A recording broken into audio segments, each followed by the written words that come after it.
বিয়ের পর প্রথম গাছি পালন করলাম, তাও আবার নিজের হাতে মাটির তৈরি প্রদীপ বানিয়ে।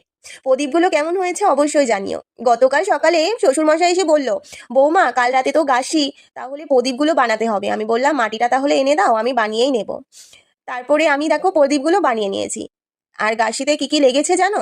আমরা তাল খেয়ে যে আটিটা ফেলে দিই, সেই আটি, তেঁতুল, হলুদ, নিম পাতা, ওলের ডাঁটা এবং ওল লেগেছে। তোমরা চাইলে চাল কুমড়োও দিতে পারো, আমরা চাল কুমড়োটা পাইনি, এর জন্য দিইনি।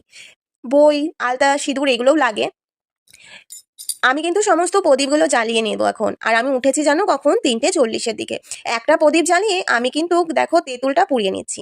তেঁতুলটা গায়ে এবং ঠোঁটে দিতে হবে, যাতে সারা বছর মানে শীতের কমাস আমাদের জন্য ঠোঁট, গা হাত পা না ফাটে। আর সমস্ত কিছু আজকে কিন্তু জাগাতে হবে। আমি প্রথমে আমাদের গোপালের সামনে আমি একটা প্রদীপ জ্বালিয়ে প্রণাম সেরে নিলাম। তারপরে সমস্ত প্রদীপ জ্বালিয়ে আমি কিন্তু এক এক করে সমস্ত জায়গায় দিচ্ছিলাম। ঘরের থেকে বাইরে বেরিয়ে প্রথমে আমি দিলাম তুলসী মঞ্চে, তারপরে ঘরের কোণে দিলাম, উঠোনের মাঝে দিলাম এবং রাস্তায়, বাথরুমে, কলের উপর, ছাদে, ঘরের সমস্ত ঘরের সামনে দিয়েছিলাম। এই নিয়মটা মানতে ভীষণ ভালো লাগে। আগে তো ওই বাড়িতে করতাম, সবাই মিলে ভীষণ হইচই হতো। কিন্তু দেখো এই বাড়িতে আমি, বর আর আমার শ্বশুরমশাই তিনজনা মিলে গাছি পালন করছি। এখন কিন্তু আমি শঙ্খটা বাজিয়ে নেব।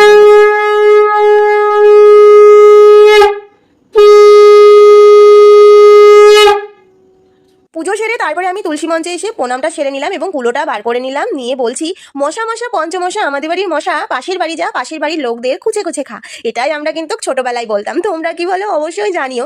ঘরে এসে দেখলাম আমার বরমশাই পড়তে বসেছে। আজকে পড়তে বসলে সারা বছর নাকি ও পড়তে বসবে। আমি তো সেই ভাগে কাজগুলো সেরে নিলাম, জানি সারা বছর আমাকে কাজ করতেই হবে, তাই কাজগুলো জাগিয়ে নিলাম। রান্নাবান্না কমপ্লিট করে হলুদ, নিম পাতা, তেল দিয়ে ভালো করে বেটে নিয়েছি। তারপরে গায়ে হাত পা মেখে নিলাম। তোমরা কে কে এই নিয়ম করো অবশ্যই জানিও। আমার ভিডিওটা তোমাদের কেমন লেগেছে অবশ্যই কিন্তু